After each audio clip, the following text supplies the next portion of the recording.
Ako ang inyong Lolo Pael. At ako naman si Kabanong.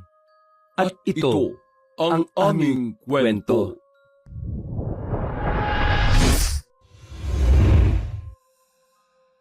Gabi na at napakatahimik sa buong San Telmo. Ang mga kuliglig naman sa labas ay tila binabantayan ng dilim habang ang malamig na hangin ay humahaplos sa mga bintana ng mga maliliit na bahay. Sa isang lumang bahay na yari sa kahoy at may bubong na yero, nakaupo sa balkonahe ang isang babaeng edad 18 na may mapupungay na mga mata. Hawak niya ang basang buhok at ang puting bestida ay napapalamutian ng mapuputing bulaklak ng sampagita na isinabit sa pasamano. Siya si Riza. Morena, maganda, tahimik at misteryosa. Apo, huwag kang laging tumatambay dyan kapag ganitong gabi. Lalo na't papalapit na naman ang kabilugan ng buwan. Alam ko po, pero hindi ko alam kung anong gagawin ko kapag tuluyan akong lamunin ng pagiging... Iyon. Pinagpala kang may puso pa rin ng tao. Ibig sabihin, may pag-asa ka pa. Salamat po, Lola. Sige na, pumasok ka na sa loob maya-maya, ha? Tumango lang si Riza, ngunit sa kanyang mga mata ay bakas ang lalim ng pagod. Alam niyang sa darating na 3 gabi ay hindi na siya magiging siya. Pagkaalis ni Lola Urbana ay napatingin ulit siya sa kalangitang pinaliliwanagan ng mga kutitap na mga bituin. Doon ay naalala niya ang nangyari nitong nakalipas na araw sa palengke. Nakatagpo kasi siya roon ng isang gwapong lalaki na sa tingin niya ay na-love at first sight din siya. Nung Biyernes kasing yon, ay maagang nagpunta si Riza sa palengke para bumili ng luya, sibuyas at dahon ng tawa-tawa. Suot niya ang kanyang kulay rosas na duster at bitbit ang bayong. Pamilyar sa kanya ang mga tao at ang mga tindera ay kilala siya bilang isang babaeng mabait pero mailap. Habang binibilang niya noon ang sukli mula kay Aling Pitang, ay isang malakas na motor ang huminto sa tapat ng karinderya. Bumaba ang isang lalaking matangkad, maputi at may asul na mga mata. Naka-camouflage na uniforme. Siya ang sundalong si Tiberos Honti. At ayun na nga ang una nilang pagkikita at pag-uusap. Magandang umaga. May tubig ba rito?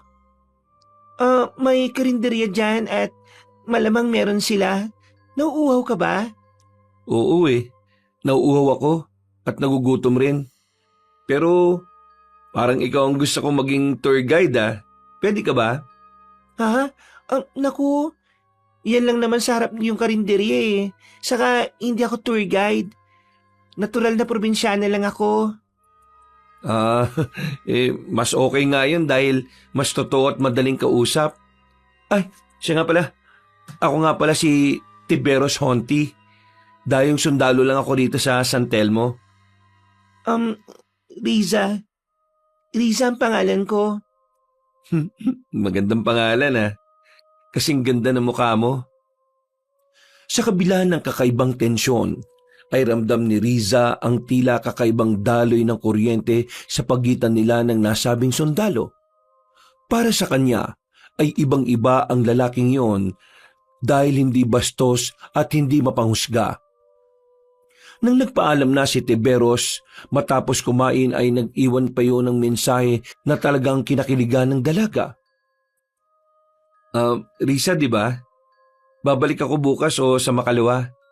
Kung sakaling mag-cruise ulit ang landas natin, baka gusto mong ituro sa akin kung saan yung mga magagandang tanawin dito bukod sa'yo. Ha? Bakit ako? Sige na, maiwan na kita ha. Hindi na nakaimik si Riza pero pagtalikod ng sundalo ay lihim siyang ngumiti. Ngiting hindi niya kayang ipaliwanag. At matapos manumbalik ang mga alaalang yon, ay napangiti na naman ang dalaga bago pumasok sa loob ng bahay. Pagdating sa kanyang silid ay nagsindi siya ng insenso.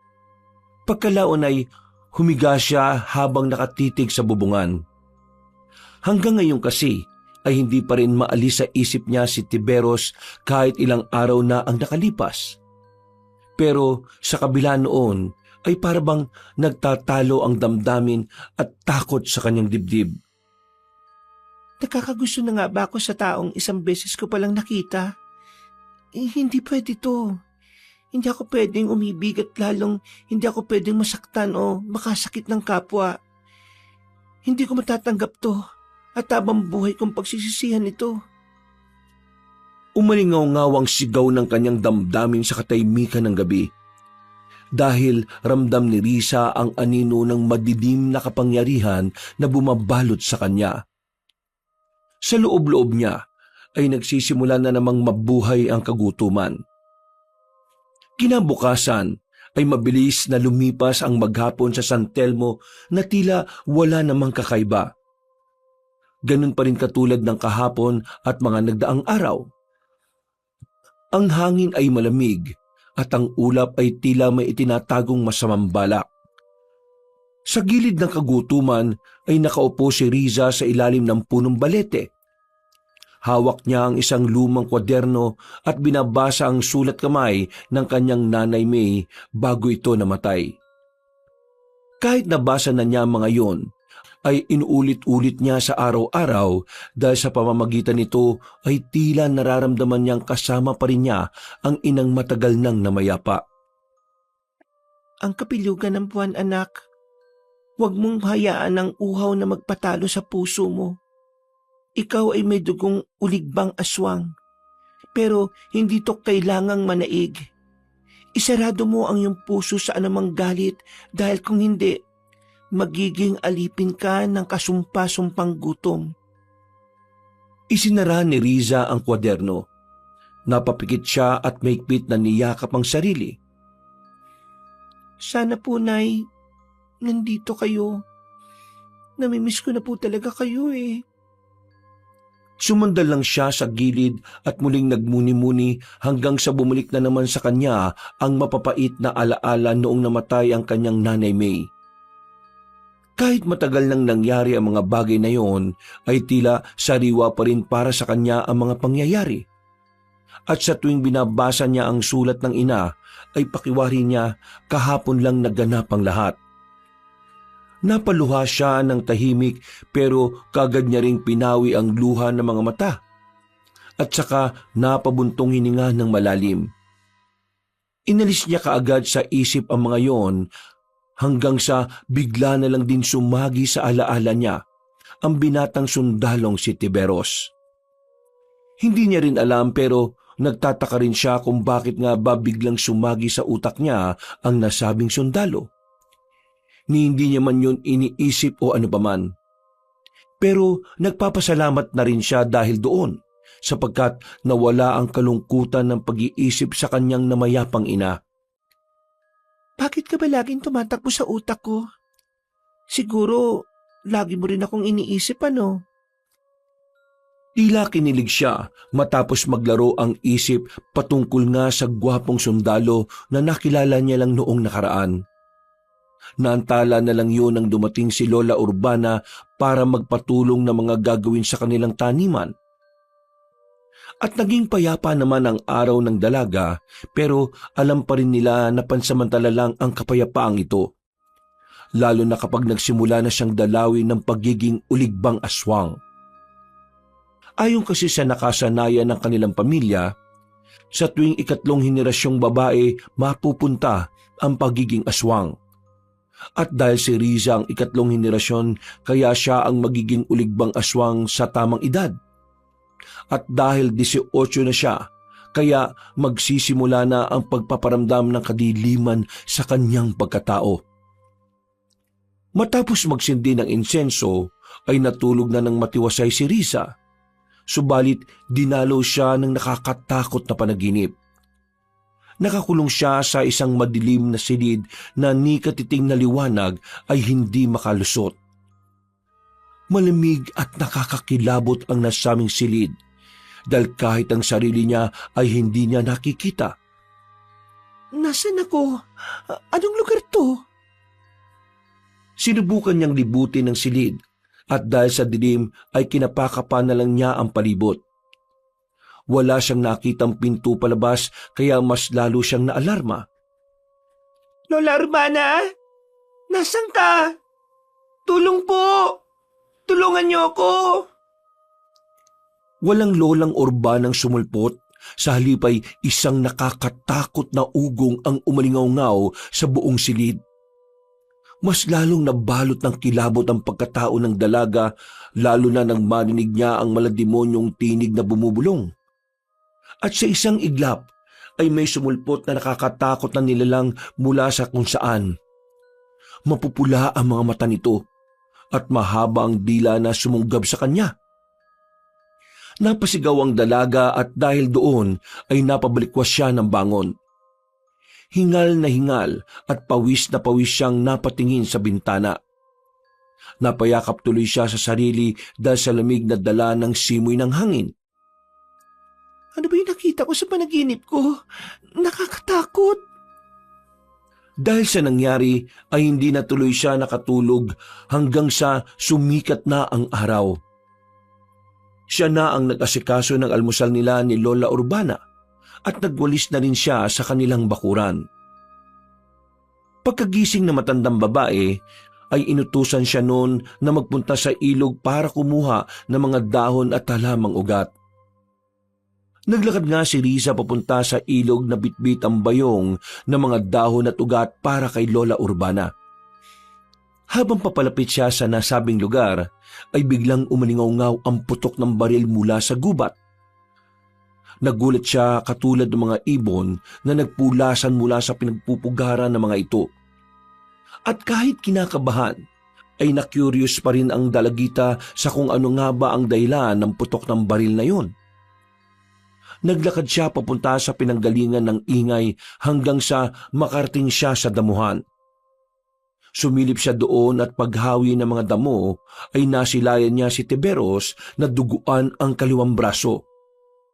Bukod doon ay humihingal ang binatang sundalo habang hawak-hawak ang baril nito. Iberos, ano nangyari sa'yo? Mahabaging langit?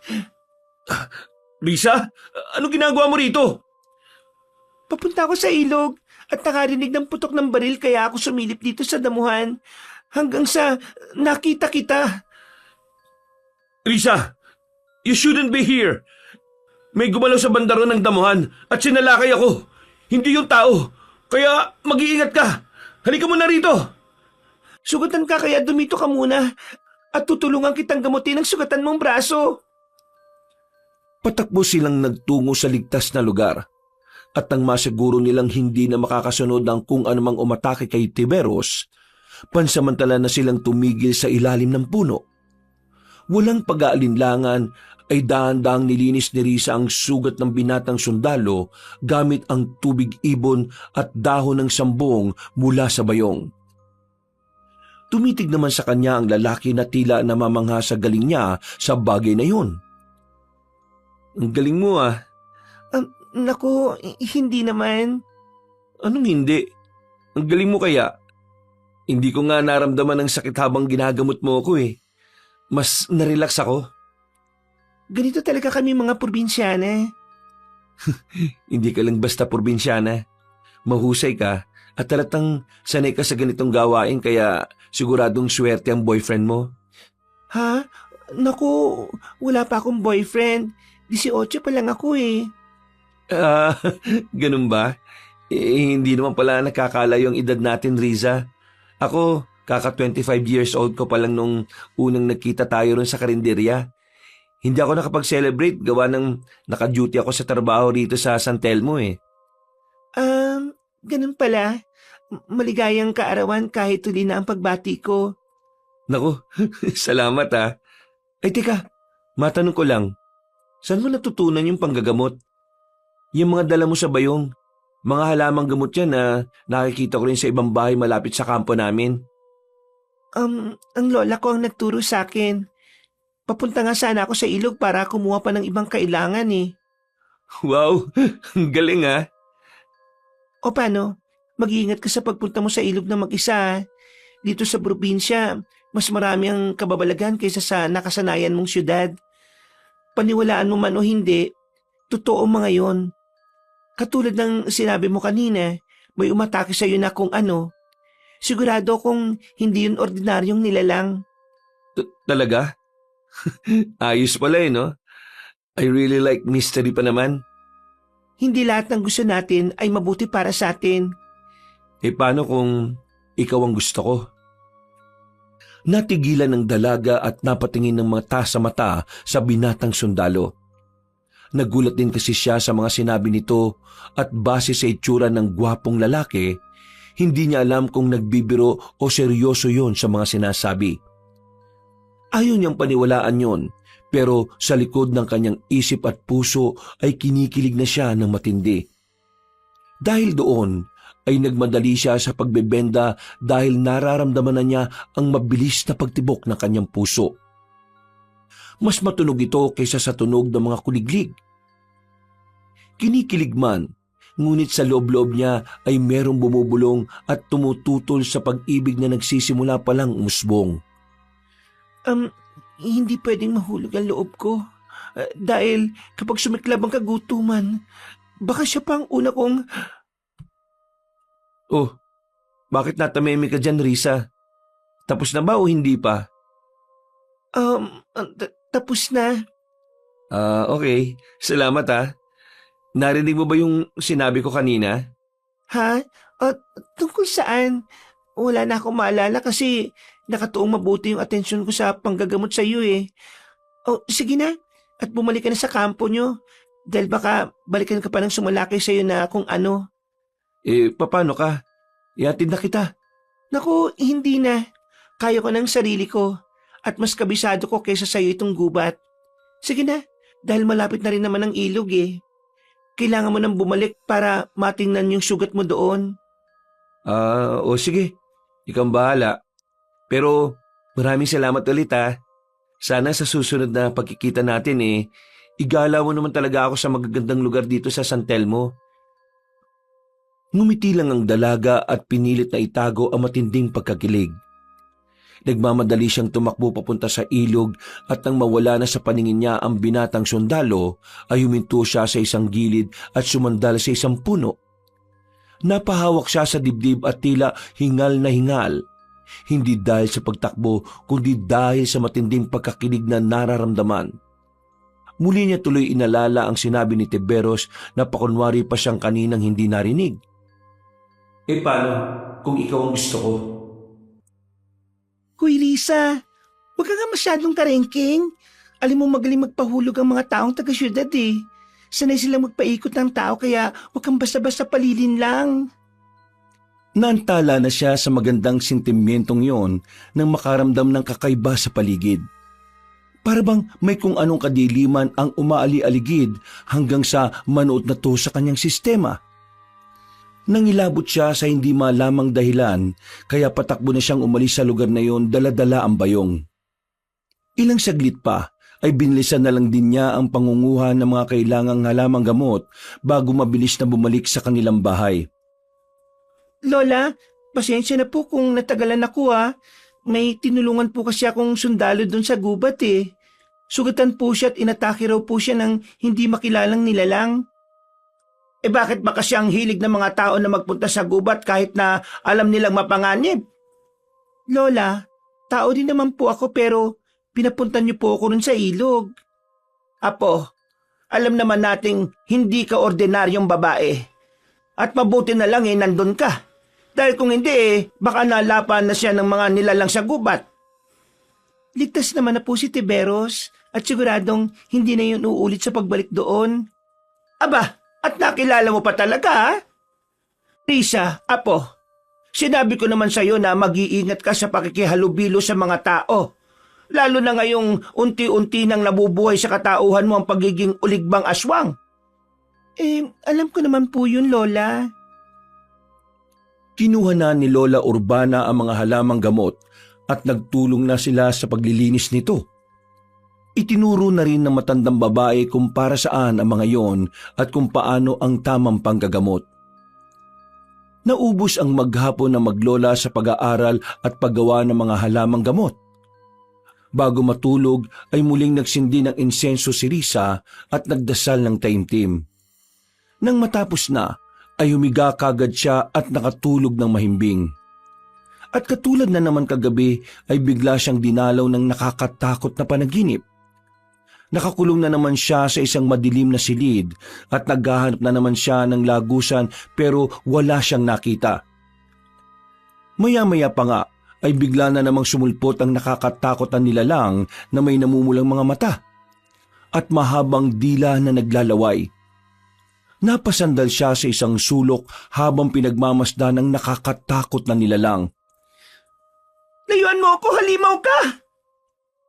Risa, malapit na ang kabilugan ng buwan at magiging ganap ka ng isang uligbang aswang.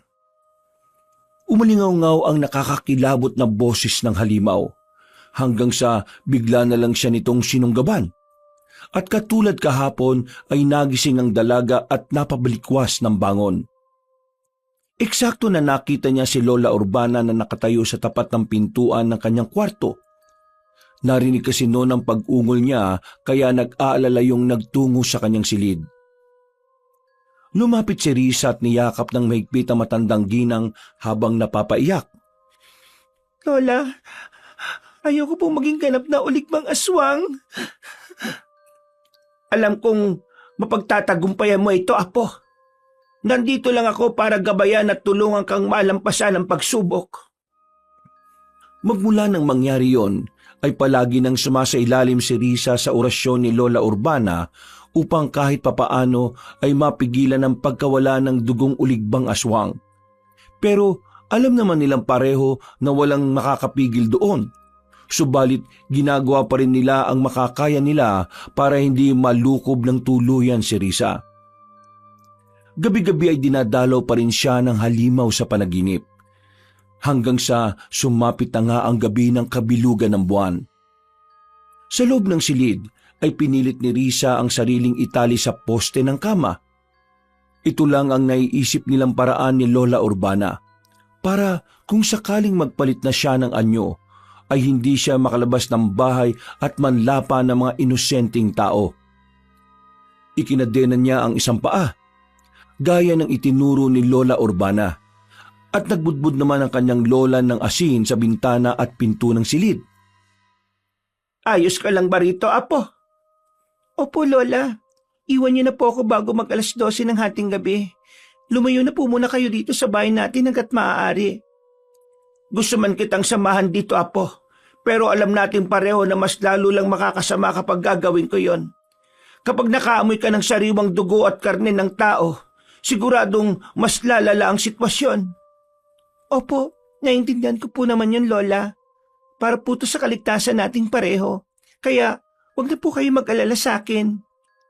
Kayanin mo ngayong gabi, Apo. Opo, kailangan ko magtagumpay ngayong gabi at hindi ako dapat kumawala sa pagiging uligbang aswang. Niyakap na matandang babae ang kanyang apo at pagkatapos ay umalis na nga siya sa lugar na yon.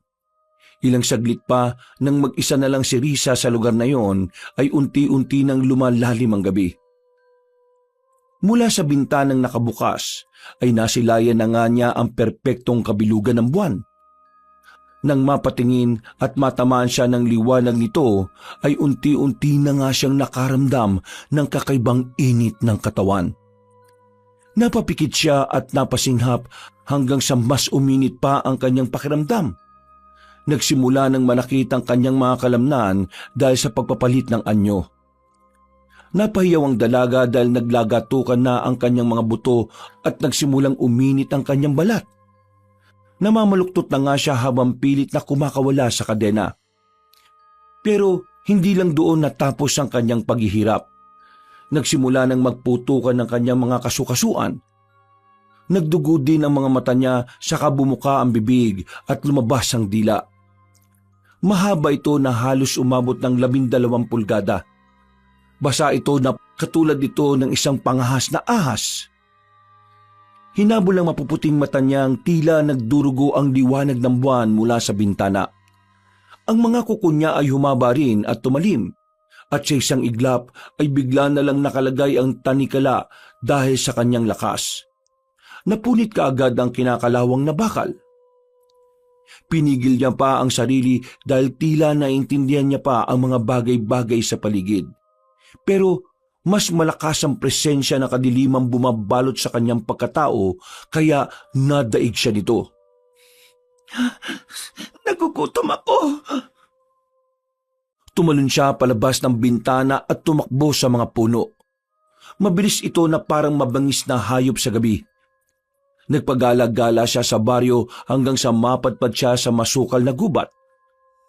Pasado 2:30 na madaling araw, sa gitna ng gubat may 3 rebelde na nagtago matapos ang barilan. Narinig nila ang kaluskos na gawa ni Risa na nasa anyong uligbang aswang. Nagbulungan sila at itinutok ang mga baril sa pinanggalingan ng ingay. Naghihintay sila ng taong lalabas, subalit isang nakakatakot na nilalang ang nagpakita sa kanila. Ang anino ni Riza na nasa anyong uligbang aswang, gumapang siya mula sa itaas at lumagpak sa kanilang harapan. Sa isang iglap ay isa sa kanila ang nilapa ng halimaw. Sumigaw ang 2 rebelde dahil sa takot. Dahilan din para maiwan nila ang iba pa nilang mga gamit maliban sa mga baril. Tumakbo ang 2 sa mataas na mayabong na puno. Si Uligbang Risa ay tahimik na humabol sa kanila na parabang nakakakita ng malinaw sa kadiliman. Nagpatuloy ang habulan hanggang sa ang isa pang rebelde ay nadakma ng walang kahirap-hirap ng halimaw. Dahil doon ay napahiyaw yon hanggang sa mawalan ng buhay at ilang saglit pa ay bumagsak sa harapan ng natitirang rebelde. Sa takot ng lalaking naiwang buhay ay hindi na siya nakatiis kundi magpaputok ng baril. Madali namang naiwasan ni Uligbang Risa ang mga yon na nakapagtago ulit sa dilim. At dahil sa alingaungaw ng putok ng baril, mula sa kinaroroonan ay narinig ito ni Tiberos pati na rin ang sigaw. Papunta na kasi ang binatang sundalo sa sikretong kuta nila sa gubat. Naging alerto ang binatang sundalo na bigla niyang pinatay ang hawak na flashlight. Pagkalaon ay sinundan niya ang pinanggalingan ng tinig. Sa isang makulimlim na buwan ay nakita niya ang nasabing rebelde, pati ang nakakatakot na nilalang na humahabol dito. May nanlilisik na mga mata, dugo ang bibig at ang dila ay parang latigo. Eksaktong dinambahan nito ang natitirang rebelde na walang awang ginutay-gutay ang katawan gamit ang matutulis na mga kuko at ngipin. Anong klaseng hayop yan? Dali-dali niyang itinutok ang baril sa halimaw habang nilalapan nito ang walang kalaban-laban na rebelde. Ngunit bago siya nakaputok ng baril ay tumingin ang halimaw sa kanya. Doon niya tila nakita ang wangis na mukha noon na parabang pamilyar sa kanya. Mas lalo siyang nagulat nang marinig tong magsalita dahil parang pamilyar ang boses noon. Tiberos? Risa? Dahil doon ay dinakma ang ulikmang aswang ang nilalapang lalaki at tinagis yon kay Tiberos na biglang nagtago sa isang gilid. Dali-dali niyang binuksan ng flashlight at nang ilibot yun ay wala na ang nasabing halimaw. Ang naiwan na lang ay ang rebelding lasug-lasug ang katawan at naghihingalo na humiling sa kanya na patayin na lang. Ginawa ng hayon ni Tiberos para hindi na maghirap ang kawawang lalaki. At sa kabilang banda naman, mula sa tuktok ng mayabong at matibay na puno, ay nagmasid ang uligbang si Risa sa gwapong sundalo. Nang makita niya yon, ay parabang biglang napawi ang uhaw sa kanyang dibdib. Ang uhaw sa sariwang karne at dugo ng tao. Para siyang nahiya sa sarili, kaya dali-dali siyang umalis sa lugar na yon at umuwi ng bahay. Dumiretso siya sa pusuhan at nagbanlaw kagad ng katawan. Pagdating sa kanyang kwarto, ay unti-unti rin bumalik ang kanyang anyo.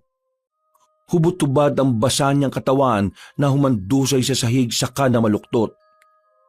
Napayak siya at naisip ang mga nagawang krimen laban sa mga walang kalaban-laban na tao. Hindi ko nakontrol ang sarili ko. Nakapatay ako ng mga tao. Nilamon na nga talaga ako ng pagiging aswang. Ayaw ko to. Ayaw ko nito.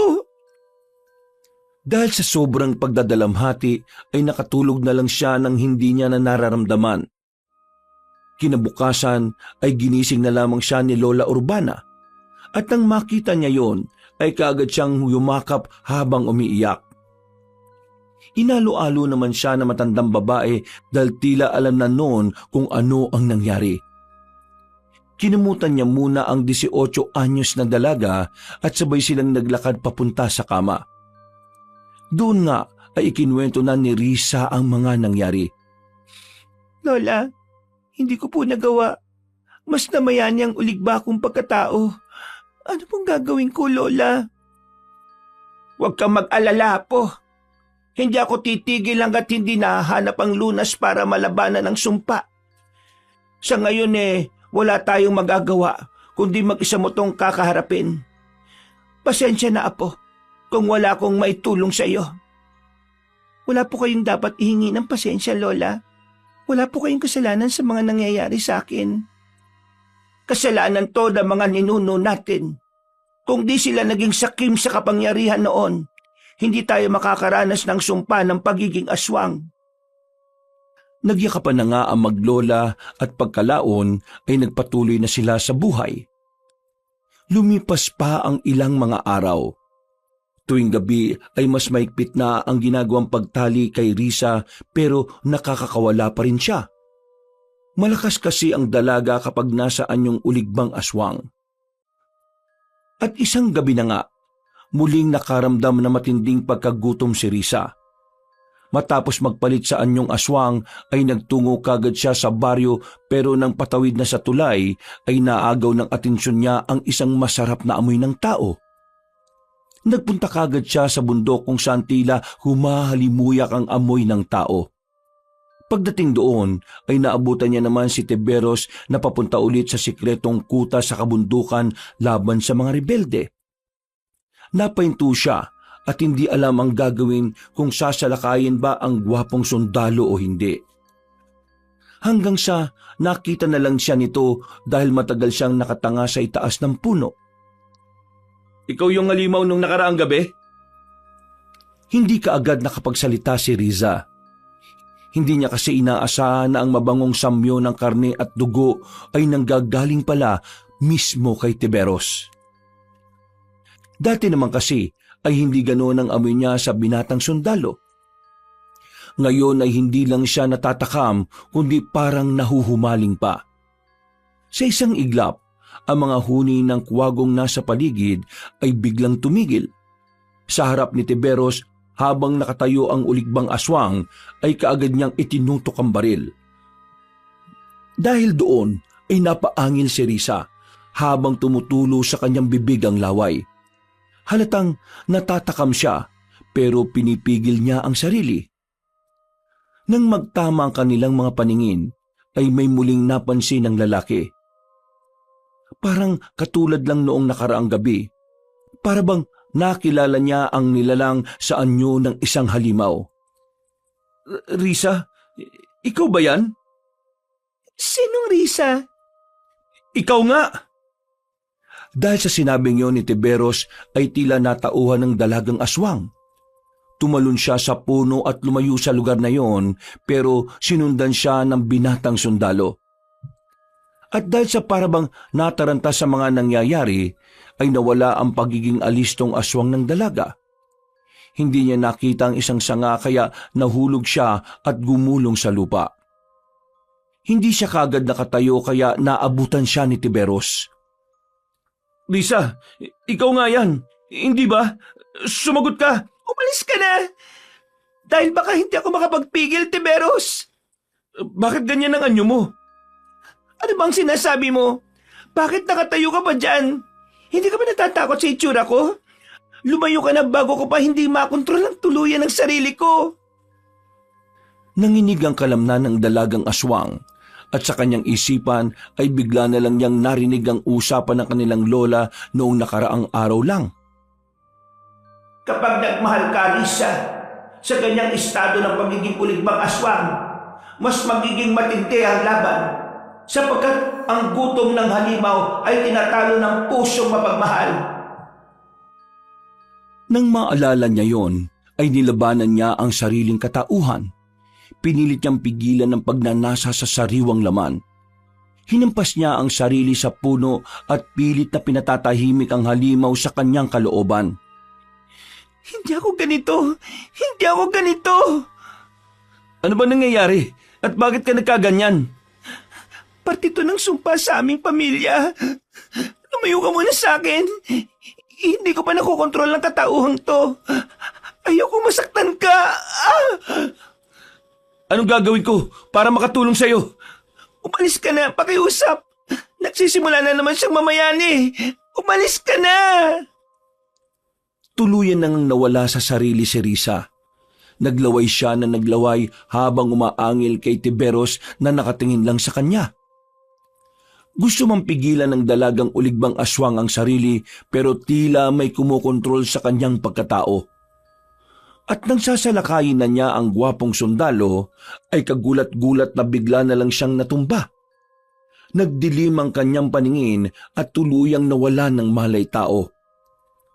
Nagising na lang si Risa kinaumagahan na nasa silid na siya ng kanilang bahay. May benda ang kanyang noo at sa paanan ng kama ay nagulat siya dahil naroon si Tiberos. Nakaupo yun sa lumang upuan. Natutulog ng tahimik habang nagbabantay sa kanya. Napahawak ang dalaga sa noong nakabenda at doon nga ay bigla niyang naalala ang nangyari kagabi. Kamuntikan na nga pala niyang sakmali ng sundalo, mabuti na lang ay nawalan na siya ng malay tao. Nang ikikilos na niya ang katawan, ay biglang nagising yun at nang makita siyang nakadilat na ay ngumiti yun sa kanya. Oh, gising ka na pala. Anong ginagawa mo dito? Anong ibig mong sabihin? Malamang, hinatid kita rito dahil nawalan ka na ng malay kagabi habang nasa ibang anyo ka. Ha? Nasa ibang anyo? Oo, hindi ko alam kung anong anyo. Basta, ibang anyo. Naiba ka na ba, Tiberos? Anong ibig mong sabihin? Tinulungan na nga kita, nagagalit ka pa sa akin. May masama ba sa ginawa ko? Ayaw ko lang naman na mapahamak ka. Pero ikaw ang mapapahamak sa ginagawa mo. Hindi naman ako napahamak Ay naku, ewan. Ganyan ba talaga mga taga-siyudad? Ang galing yung manginis eh. Alam mo ba kung anong klaseng nilalang ako? Isa akong uligbang aswang. Ano naman ngayon? Ha? Seryoso ka ba sa sinasabi mo? Hindi mo alam ang ibig sabihin ng isang uligbang aswang? Sa madaling salita, halimaw ako. Wala akong nakikitang aswang o halimaw. Pasensya na pero ikaw lang talaga ang nakita ko kagabi at wala nang iba, Risa.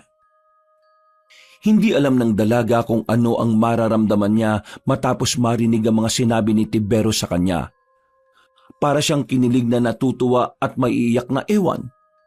Naghalo-halo ang emosyon hanggang sa unti-unti nang manlabo ang mga mata niya dahil sa napipintong pagluha. Eksakto naman na dumating si Lola Urbana kaya naantala ang pag-uusap nila. Dahil doon ay tumayo ang binatang sundalo at tagmano sa matandang babae. Lola Urbana, nandito na po kayo kaya aalis na po ako. Baka nag-aalala na yung mga kasama ko sa kuta eh. Kailangan ko na po mag-report kasi talaga. Siguradong mapaparusahan ako nito eh. Isinaalang-alang mo ang trabaho mo para lang maihatid ako ng ligtas dito sa bahay. Paano mo nalaman ang bahay namin? Swerte lang din kagabi at nakasalubong ko ang lola mo. Ha? Ipapaliwanag ko na lang mamaya. Sige na, mabait na sundalo. Umalis ka na at baka madagdagan pa ang parusa mo. Opo. O paano? Maiwan ko na kayo ha. Huwag po kayong mag-alala dahil mananatiling sikreto ang lahat ng mga nalaman ko at dadalhin ko po ito hanggang kamatayan. Lola Urbana, babalik na lang ako kapag okay na po ang lahat. Kailangan naming masok ko lang lahat ng mga rebelding nasa bundok para na rin sa kapakanan ng mga taga San Telmo. Pag-alis ni Tiberos ay napaluhan na nga ng tuluyan si Risa na niyakap naman ng mahigpit ng kanyang lola.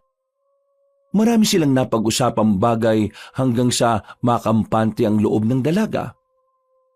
Sa mga araw na nagdaan ay naging maayos ang katauhan ng dalagang uligba. Ilang araw na rin siyang hindi dinadalaw ng pagiging aswang kaya magana siyang gumawa ng mga halamang gamot. Isang hapon, dumating si Lola Urbana na dala ang isang magandang balita. Kagad niyang itinigil ang paghuhugas sa mga tuyong dahon at pinakinggan ang sinasabi ng matandang babae. Lola, ano po yung hatid niyong magandang balita? Galing ako kay Apo Marcelo del Pilay at sa unang pagkakataon ay nagpakita siya sa akin. Lola naman, di po ba delikadong magpunta sa kagubatan nila? Alam niyo naman po ang nangyari kay Nanay May eh. Namatay siya sa pagpunta sa lugar na yon.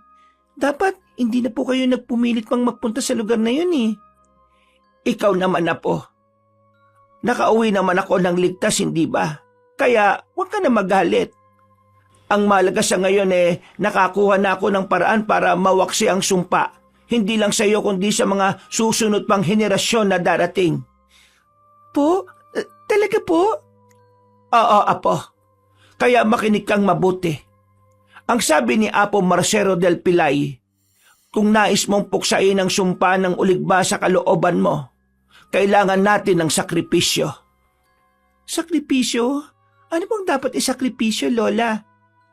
Dugo. Dugo? Dugo ko po ba o dugo ninyo? Kasi kung isasakripisyo nyo lang din po ang dugo nyo para sa akin, wag na lang po. Mas gugustuhin ko na lang na maging uligbang aswang kesa mamatay kayo dahil sa akin. Makinig ka muna kasi at wag magbigay kagad ng konklusyon mo.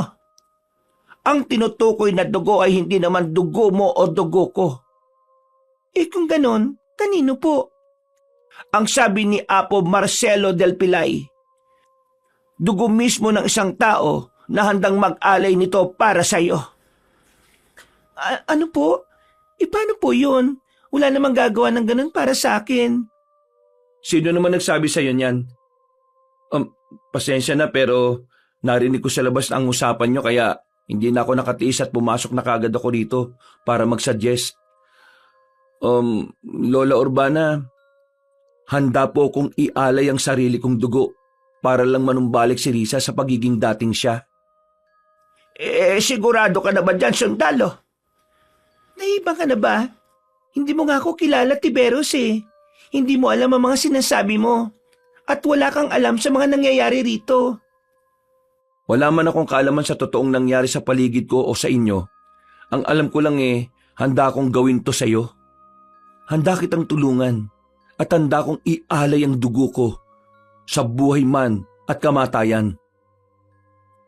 Hindi na nakapagsalita si Risa dahil naghalo-halo na naman ang kanyang pakiramdam. Natutuwa ang puso niya at nagagalak. Pero naiinis din at tila nagwawala dahil sa kakaibang pananabik. Hindi niya alam kung maganda ba yon o mabuti pero dahil doon ay parabang mas lalong nahuhulog ang loob niya para sa sundalong gwapo. At dahil sa desisyon niyon ni Tiberos ay wala na silang inaksayang oras.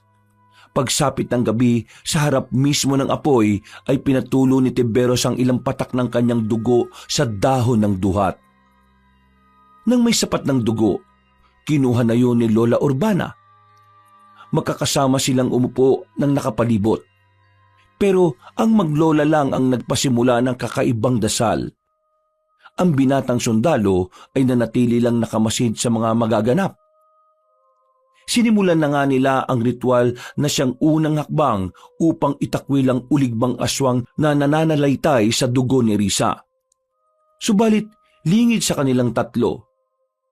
Sa di kalayuan ay may 3 paris ng mapuputing mga mata ang nanunood sa kanila mula sa madilim na kakahuyan. Ang hangin sa San Telmo ay biglang lumamig at bumigat. At sa paligid ng bahay ni Risa ay tila namayani ang kakaibang katahimikan. Kahit ang mga aso ay tila ayaw ng tumahol dahil sa takot. Tumigil na sila sa pagbigkas ng mga salitang di maunawaan at si Lola Urbana na lang ang nagtuloy ng dasal. Dugo ng tapat na nilalang. Dugo ng pag-asa at dugo ng magpapalayas ng sumpa. Tanggapin nawa ng kalikasan ng handog na ito. At nang sa ganon tuluyang mawaksi ang dugo ng halimaw na nananalaytay. Bago pa matapos ng matandang babae ang pagsasalita, ay umihip na ang hangin sa labas. Nagsanhi yun ng kung bakit namatay ang mga gaserang nakasindi sa loob ng kwarto. Sinundan yun ng mga yabag mula sa labas at mga kalusko sa bubungan. Napatingin silang tatlo doon hanggang sa makaramdam ng kakaiba si Riza. May mga nilalang na katulad ko. Anong ibig mong sabihin? Nandito sila para pigilan ang ginagawa natin. Ayaw nilang bumalik ako sa normal.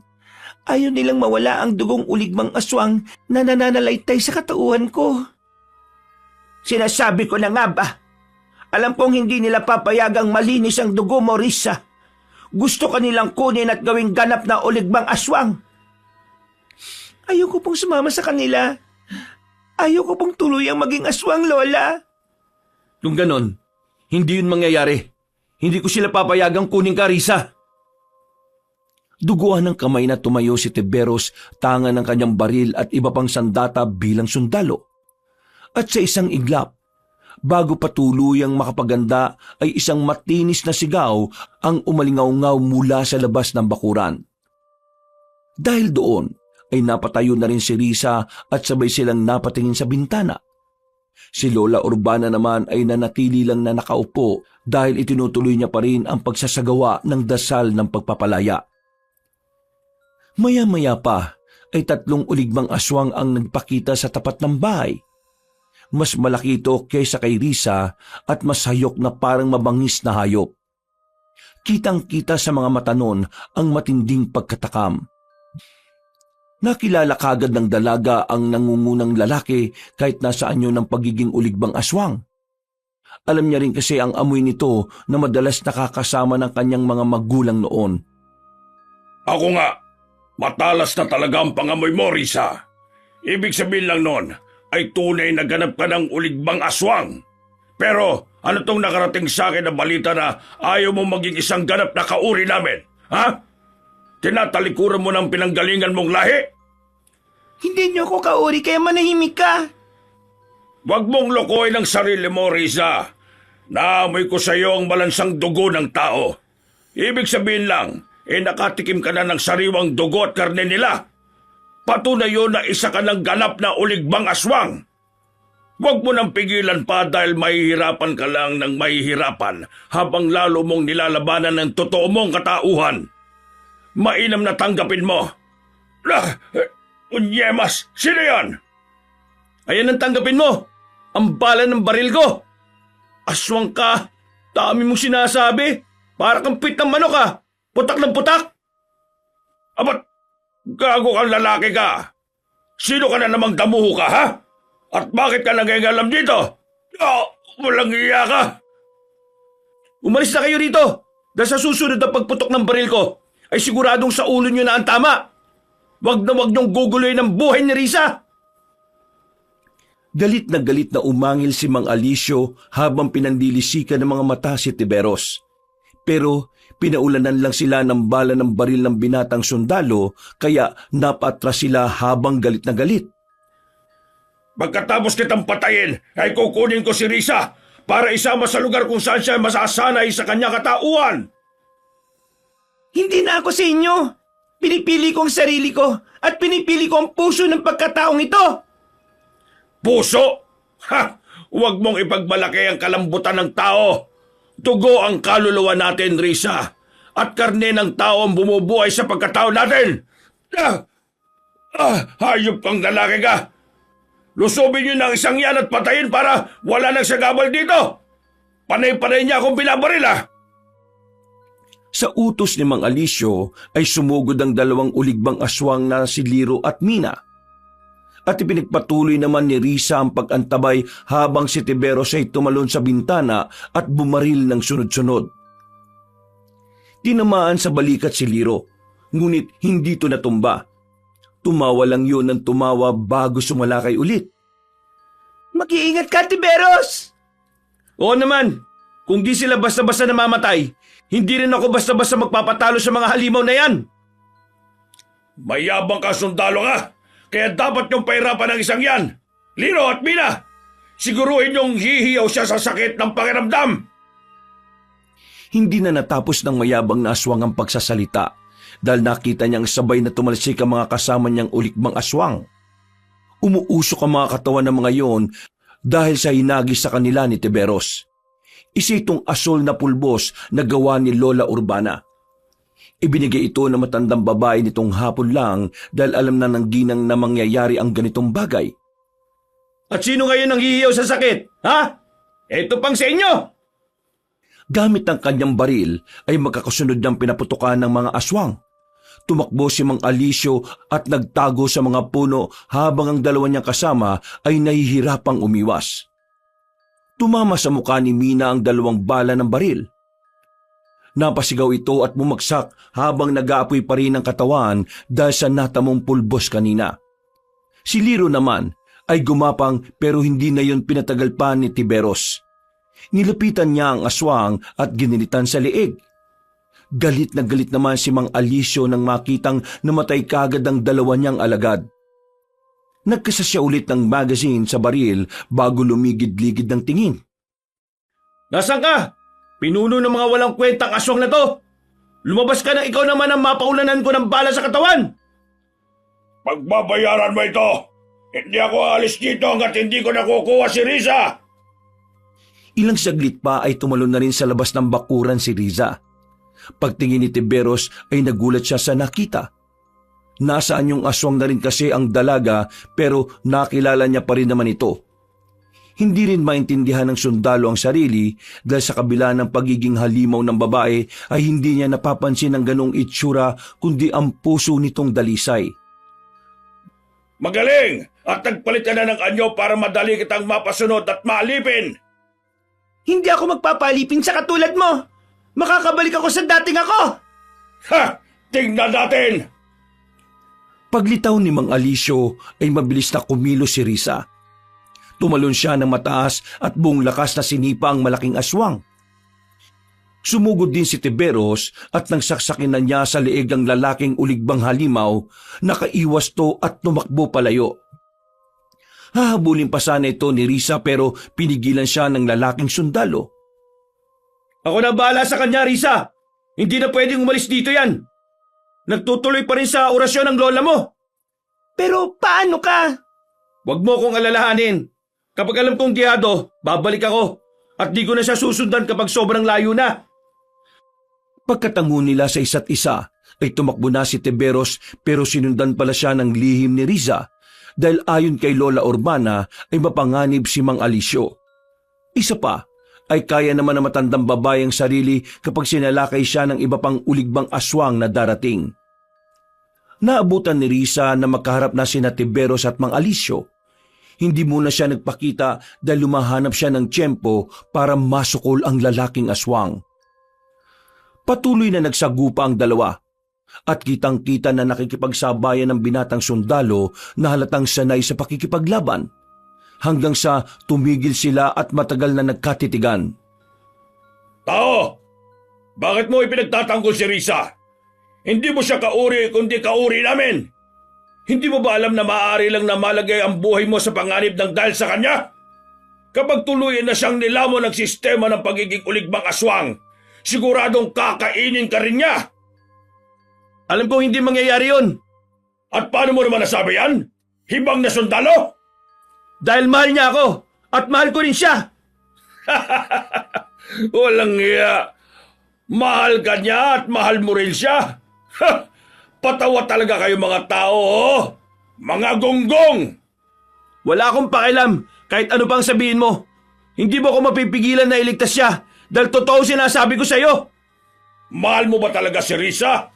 Ang halimaw na yon? O ginayuma ka lang niya? Kaya gumising ka na sa kahibangan mo. Hindi ka pwedeng umibig sa isang halimaw. Hindi siya halimaw. Hindi halimaw ang tingin ko sa kanya. Siya si Riza, ang probinsyanang minahal ko. Pero hindi ka kayang iligtas ng pagmamahal mong yan. Papatay na kita ngayon para matapos na to at makuha ko na siya at madala kung saan siya nararapat. Bago pa sumalakay si Mang Alisyo ay inunahan na siya ni Riza na biglang sumulpot sa kung saan. Nagulat pareho ang dalawang lalaki dahil sa biglang pagdating ng dalaga na nasa anyong uligbang aswang. Hindi ako papayag na saktan mo ang tao nagligtas sa buhay ko. Etong sa'yo, demonyo kang halimaw ka! Ang matalim niyang kuko ay direktang tumama sa puso ni Mang Alisyo at tumagos yun sa likod. Bumulwak ang dugo sa bunganga ng ginoong aswang at nang higitin ng dalagang kamay ay sumama ang butas na puso. Hindi rito natatapos ang lahat. Babalik ako. Babalik at babalik ang kanila. Dahil alam nila ang amoy ng kauri natin. Patay kaagad na humandusay si Mang Alisyo habang si Tiberos naman ay gulat na gulat sa nakita. Namamanga siya sa ginawa ng dalaga pero natatakot din siya. Bakit ka sumunod dito? Paano si Lola Urbana sa bahay niyo? Totoo bang mahal mo ako, Tiberos? Oo, Risa. Mahal kita. Mahal na mahal. Unti-unting bumalik sa anyong tao ang dalaga at tumutubad siyang tumakbo palapit sa binatang natulala. Saksi ang kakahuyan sa kung anong namagitan sa kanilang dalawa. At pagkatapos noon ay bumalik na kagad sila sa bahay para tingnan kung ano na ang ginagawa ni Lola Urbana. Nang humupa ang dilim at bumalik ang liwanag ng umaga, 3 bangkay na mga halimaw ang naiwan sa lupa. Tahimik si Risa habang hawak-hawak pa rin ang kamay ni Tiberos na hindi rin makapaniwala sa nangyari. Magandang balita, Apo. Malaya ka na sa sumpa. Simula sa araw na ito wala nang uligbang aswang sa katauhan mo. Nagtagumpay tayo. Salamat ng marami sa may kapal at hindi niya tayo pinabayaan. Totoo pa bang sinabi niyo, Lola? Oo, Apo. Tuluyan ng nasupil ang sumpa. Nakikita niyo tong garpo na to na naglalaman ng itim na usok? Ito ang sumpa na yon na kumawala sa iyong katawan. At dahil hindi gawa sa binhi o sisiw ang kapangyarihan ng uligbang aswang, nagsausok lang to at naikulong dito sa garapon na may orasyon din. Napaikpit ang yakap ng dalaga kay Tiberos na tuwang-tuwa din dahil sa nasaksihan. Nang mapatingin sila pareho sa nasabing garapon, ay nakita nga nilang umukit ang isang halimaw doon at tila nagpupumilit tong kumawala. Hindi po ba makakawala yung usok na yan? Hindi po ba mababasag? Ang garapon na ito ay may orasyon, kaya hindi ito mababasag kahit anong gawin. Maliban na lang kung kusang bubuksan. Ganun po ba? Kung ganun kailangan nating ilayo yan at ilagay sa ligtas na lugar para wala nang magbukas.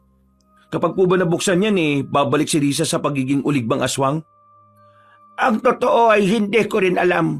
Ito kasi ang unang pagkakataon na maalis ang sumpa sa 2nd henerasyon. Pinalad lang ako na makita si Apo Marcelo del Pilay sa mahiwagang gubat. Kaya siguro itatago ko na lang ng maigi ang garapon na ito upang wala nang makialam pa. Tama po ang naisip nyo. Salamat sa iyo. Dahil kung hindi mo sinakripisyo ang sarili mong dugo, ay hindi makakalaya si Risa. Ginawa ko lang po yun dahil mahal ko po ang apo ninyo. Kung ganon, halikan mo nga siya sa harapan ko. Lola naman po, nakakaya. Natigilan na ang dalaga dahil nga hinalikan na siya ng solido ni Tiberos na nagustuhan rin naman niya. Naging masaya sila ng araw na yon dahil sa matagumpay na pangyayari. At katulad ng napag-usapan ay tinago kagad ni Lola Urbana ang silyadong garapon. Inilibing niya to sa lugar na siya lang ang nakakaalam.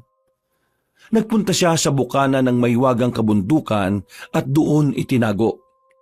Nag-iwan lang siya ng tanda para kung sakaling may mangyari ay mabalikan niya ang nasabing lugar. Lumipas pa ang mga araw at linggo at tuluyang nagkamabutihan sina Tiberos at Riza. Masaya ang naging pagsasama nila. Subalit lingid sa kanilang lahat ay may nagbabadya pang isang pangyayari na hindi nila inaasahan. Walang nakakaalam na mga susunod na mangyayari. Lumipas pa ang mga araw at linggo mula nang mapatay ni Risa at Tiberos ang mga uligbang aswang. Tahimik na muli ang San Telmo pero sa puso ni Riza ay tila merong nananatiling pangamba. Palagi kasing nagbabalik sa sistema niya ang banta ni Mang Alisyo bago ito tuluyang mawala ng buhay. Hindi rito natatapos ang lahat. Babalik at babalik ang kanila dahil alam nila ang amoy ng mga kauri natin. Alam ng dalaga sa sarili na hindi yun basta pananakot lang. Isa yung babala ng sumpang hindi pa tuluyang napuputol. Isang umaga sa bahay ni Risa, nag-ayos ang dalaga ng mga halaman sa kanilang bakuran habang si Tiberos ay nagpapakulo ng tubig sa loob. Dahil sa natapilok ang babae nung nakaraang araw, kaya nang makita siya ng binatang sundalo ay napaismid yun sa kanya habang napapailing. "O Risa, bakit nag-aayos ka dyan sa bakuran nyo? Sabi ni Lola Urbana natapilok ka raw kahapon. Magpahinga ka muna. Hindi ka gagaling kaganyan kapag panay ang kilos mo." Ito naman, masyado ka nag-aalala sa akin. Malayo naman sa bituka yung tapilok Saka, nilagyan na ni Lola Urbana ng dahon. Nahilot na rin niya kaya gagaling na ako. Nag-aalala lang ako sa'yo. Baka kumapano ka pa niyan Ito naman, masyadong overprotective. Kaya ko to. Parang di mo naman ako kilala. Mas okay talaga ako kapag gumagalaw-galaw at hindi ko kayang tahimik masyado Oy, sige. Sabi mo yan Di na kita pipigilan dyan sa gusto mo. Teka. Kumusta ka naman pala nitong mga nakalipas na araw? Ako, eto. Ayos naman. Nandito ako ngayon kasi may pinapahanap sa amin si Kapitan Kaya palang aga mo dito at nagkakapi ka pa. Eto, ako ayos rin. Di ba naikwento mo naman sa akin yung huling sinabi sa'yo ni Mang Alisyo bago siya namatay? Natatakot ka pa rin ba? Hindi naman ako natatakot para sa sarili ko. Ang totoo niyan, natatakot ako baka madamay ka at baka pagsisihan mong pinili mo ako. Sigurado ka na ba talaga sa akin? Sa tingin mo, kung hindi ako sigurado, maaga akong pupunta rito at magpapainit ng kape kung hindi ako seryoso at sigurado sa'yo? Risa, tandaan mo to. Wala akong pinagsisisihan kahit ni katiting na nakilala kita. Napangiti ang dalaga at sa mga mata niya ay bakas na bakas ang labis na pasasalamat. Ngunit sa kabilang banda, hindi niya lang ipinahahalata sa binatang sundalo ay malalim din talaga ang takot na nararamdaman niya. Hindi sa uligbang aswang, kundi sa posibilidad ng pagkawala ng mga taong minamahal niya. Katulad na lang ni Lola Urbana at ni Tiberos. Marami pa silang pinag-usapan at kitang-kita sa mga kinikilos at mga mata nila kung gaano sila kasaya sa piling ng isa't isa. Makalipas ang mahabang oras ay nagpaalam na si Tiberos dahil dumaan na roon ang sasakyan ng kasamahan niyang si Trill. Katulad niya ring baguhan sa San Telmo. Pagsapit ng gabi, pagkatapos magsindi ni Risa ng insenso ay naupo na siya sa kama.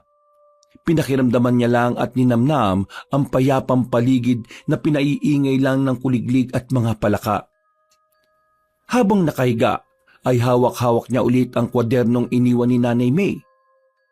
Binuklat niya ang isang pahina na tila hindi niya pa nabubuksan noon. Sa unang pagkakataon ay ngayon niya lang mababasa kung ano ang nakasulat doon magmula nang mamatay ang kanyang ina. Seryoso niya itong binasa sa gitna ng katahimikan ng gabi. Kung ikaw ay magmamahal, tandaan mo ang tunay na pag-ibig ay makapangyarihan. Kayang tanggalin ang sumpa at kayang buhayin ang nawawalang pagkatao. Natiklop niya ulit ang kwaderno at niyakap ng maigpit habang nakatingin sa bubungan at nagmumuni-muni. Tama mga sinulat ni Nanay dito. Salamat sa pagpapaalala ng mga ito sa akin, Nay. Lalo lang tuloy kitang namimiss Ngumiti siya at pumikit hanggang sa makatulog na siya ng mahimbing. Makalipas lang ng ilang minuto ay bigla siyang nagmulat ng mga mata. Ganun na lang ang pagkagimbal niya nang magising na nasa isang malawak na siyang kapatagan. Kabadong inilibot niya ang paningin, subalit kahit saan siya dumako ay hindi siya makakita ng kahit sinong tao.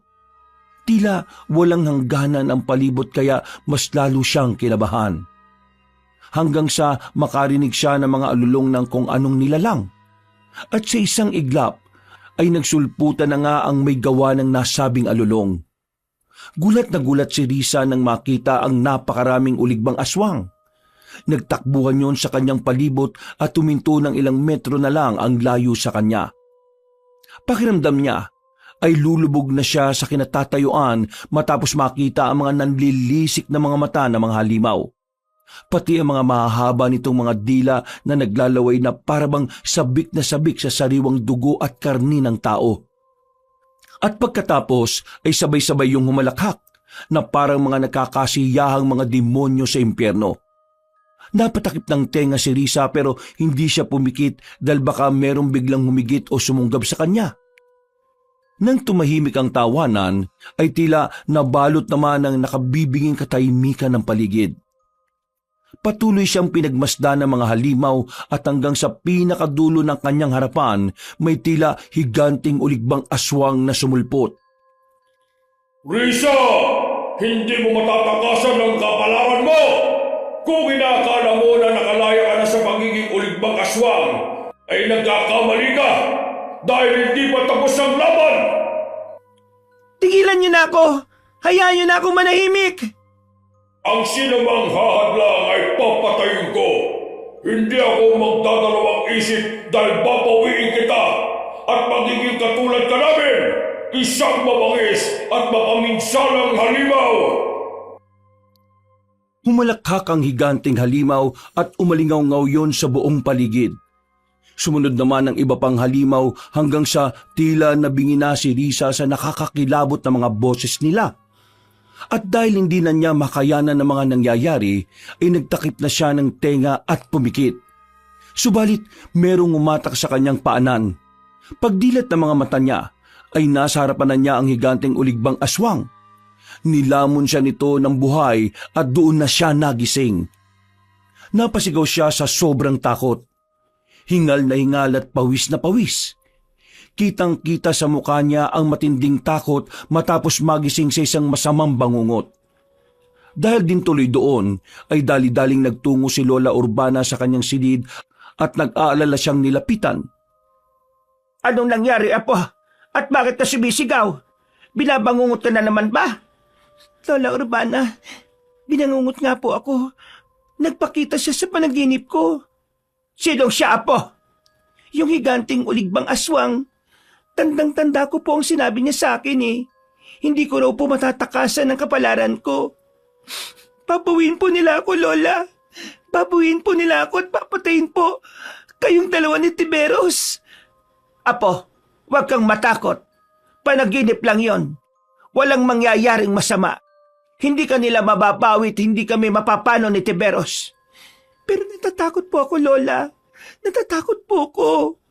Huwag kang matakot, Apo. Dahil hindi namin hahayaan na mangyari yon. Siguradong hindi rin papayag si Tiberos. Sigurado ako dyan, Apo. Kaya kalamayin mo ang loob mo. Yumakap na lang ng mahigpit ang dalaga sa kanyang lola na inalo-alo na lang siya hanggang sa muling makatulog. Kinabukasan, tila nakalimutan din kaagad ni Riza ang napaniginipan nung gabi. Wala na silang napag-usapan ni Lola Urbana para hindi na rin mabuhay ang takot sa kanyang dibdib. Pagsapit ng mga bandang 9:00 ng umaga, dumating si Tiberos na hinatid ulit ni Trill. Nagpasama ang dalaga dahil inutusan ulit siya ni Lola Urbana sa pagkuha ng mga halamang gamot.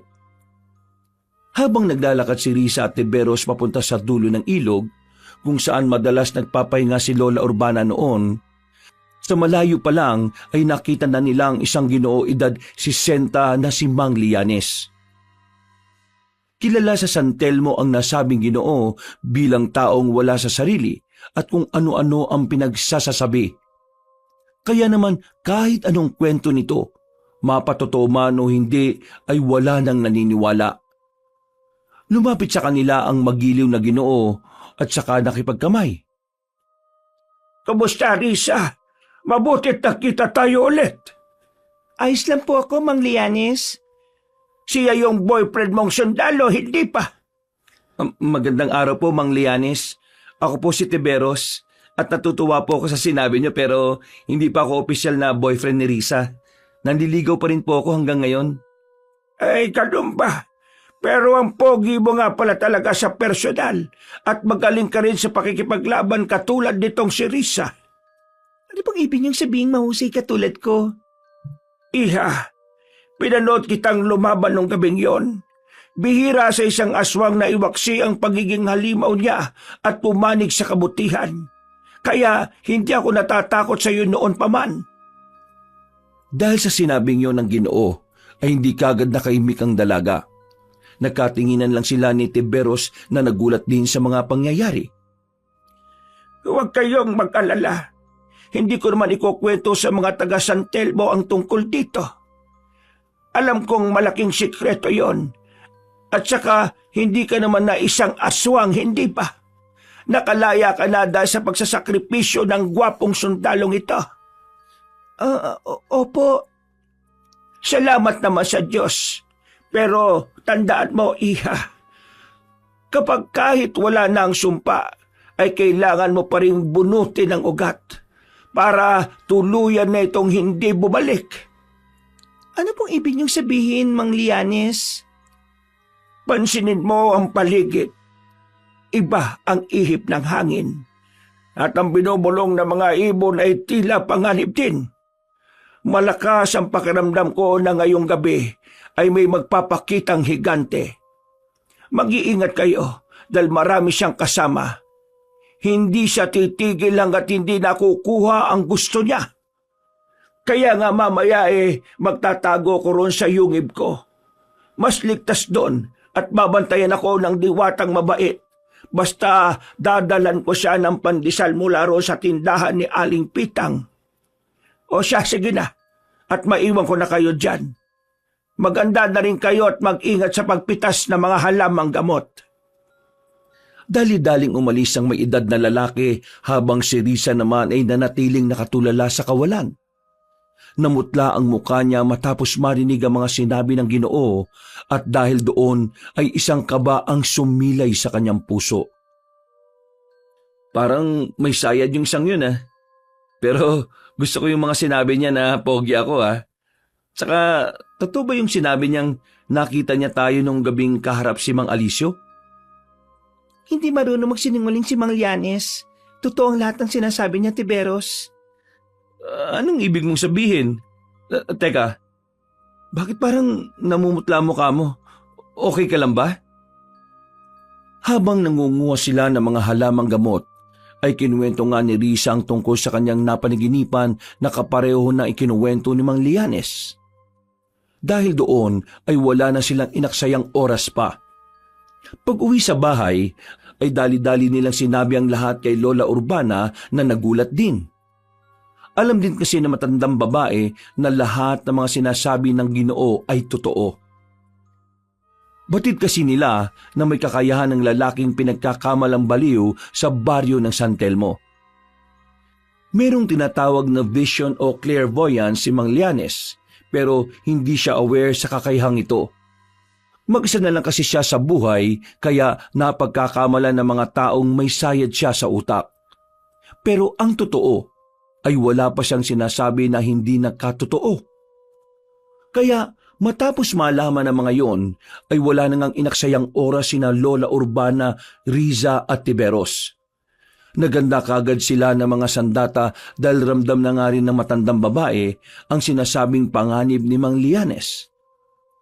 At dahil doon ay humingi ng tulong si Tiberos sa ilan niyang kasamahan na sina Tril, Rillian at Yanes. Ang tatlong sundalo ang mga kaibigan na pinagkakatiwalaan niyang sundalo. Sinabi niya rin ang lahat sa mga ito at dahil mahilig din sila sa mga misteryosong bagay kaya walang pag-aalinlangan silang tumulong. Bilang isang sundalo ay nagplano na kagad sila at hindi na patatagalin pa ang lahat ng ito. At mabilis ngang lumipas ang oras. Pagsapit ng 12:00 ng hating gabi, ay naramdaman na nila ang kakaibang simoy ng hangin. Mula sa hindi kalayuan ay unti-unti na ngang nagsulputan ng mga uligbang aswang matapos ang magkakasunod na alulong nito. Maganda na kayo, Tiberos, Trill, Rillian at Yanes, ikaw rin na po, Risa. Alam nyo na ang gagawin nyo. Kunin nyo ang mga halamang gamot na pangontra sa mga aswang at may iwan lang ako rito para gawin ang panghuling sangkap na lulupig sa higanting uligbang aswang na yan na sinasabi ni Lianes. Opo, mag-iingat ka dito, Lola.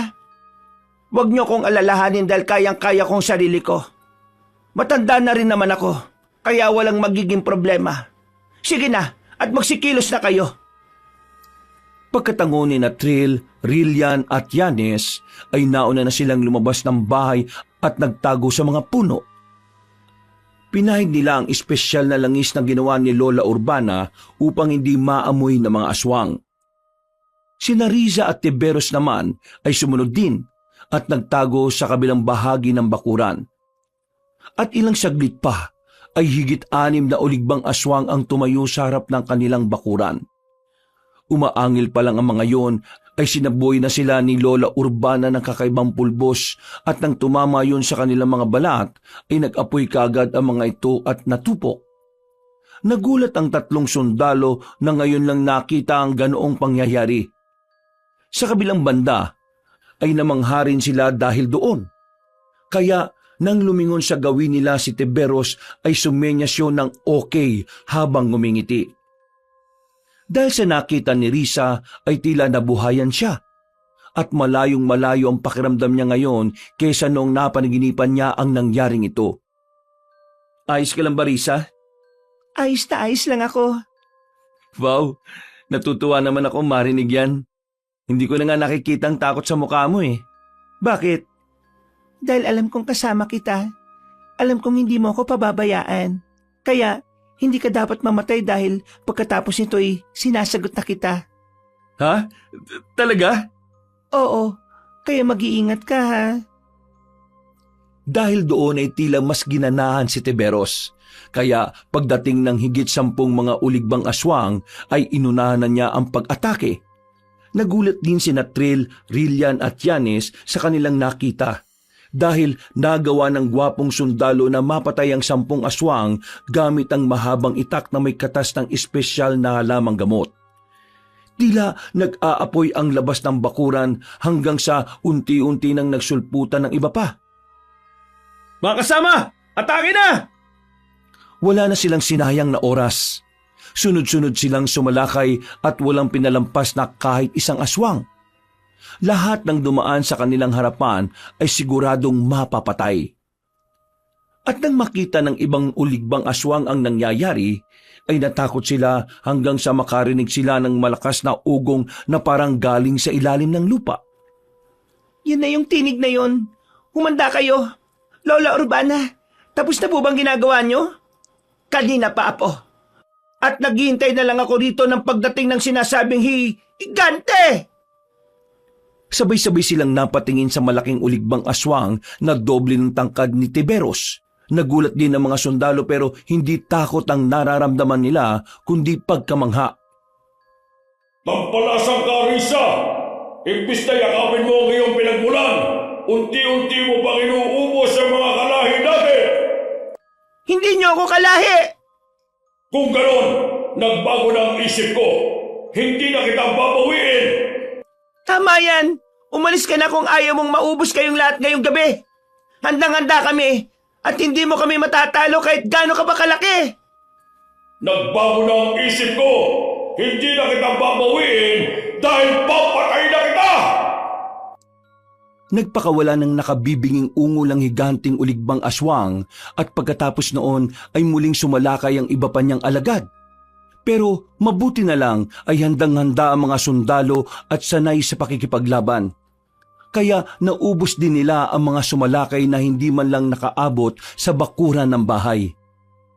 Nang makita yun ng pinunong uligbang aswang ay mas lalo siyang nagalit kaya siya na ang umatake. Pero hindi siya hinayaan ni Risa at Tiberos. Magkasunod na sumugod ang dalawa at gamit ang mahabang pisi na may orasyon din ng pangontra ay pinulupot nila yon sa paa ng halimaw. Dahil doon ay natumba ang aswang na nagpumilit tumayo. Pero tinambangan na siya ni Trill, Rillian at Yanes. Magkakasunod siyang hinagisan ng mga pulbos at nasunog ang kanyang likuran. Ginamit ng higanting uligbang aswang ang mahaba niyang dila pero pinutol yun ng itak ni Lola Urbana. Matagal kong hinintay ang pagkakataong ito. Tumanda na lang ako at tinakalang hindi na to mangyayari. Natuluyang mapuputol ang sumpa. Ngayon, humanda ka dahil maraming kaalaman ang nabigay sa akin ni Apo Amorsolo del Pilay. Lola, tama pong sinabi ni Mang Lianes. Kailangan maputol na ang ugat ng sumpa sa angka natin. Oo, Apo. At ito ang gabing yon. Katapusan na ng mga uligbang aswang. Nakakawag pa ang nahihirapang aswang pero wala na siyang nagawa ng isaboy ni Lola Urbana ang panapos na halamang gamot. Nagliyab at nagkulay asul ang buong katawan ng halimaw hanggang sa umangil to ng umangil. Ilang saglit pa ay natupok na to ng apoy at naging abo. Ang ilang natitirang mga uligbang aswang na nagpulasan ay bigla na ring nasunog dahil ang kanilang ugat ay tuluyan ng namatay. Ilang saglit pa ay unti-unting naramdaman ni Risa ang pag-init ng kanyang katawan at napalood siya pero guminhawa rin kaagad ang kanyang pakiramdam. Naramdaman kong tuluyan ako nakalaya sa sumpa at ang buong angka namin. Salamat sa Diyos! Pagsikat ng araw, habang nagkakape silang lahat sa tapat ng bahay, ay biglang dumating si Mang Lianes at ngumiti sa kanila.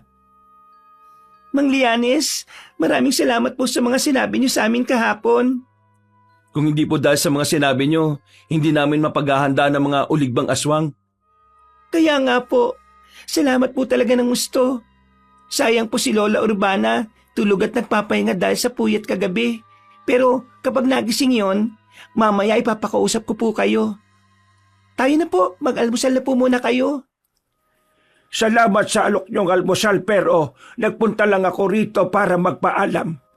Tapos na ang misyon ko sa lugar na ito at kailangan kong pumunta sa iba pang katulad mo na nangangailangan ng tulong ko.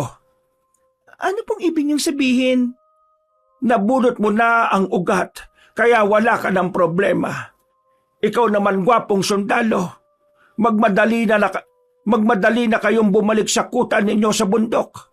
Hindi matatapos ang gabi na to.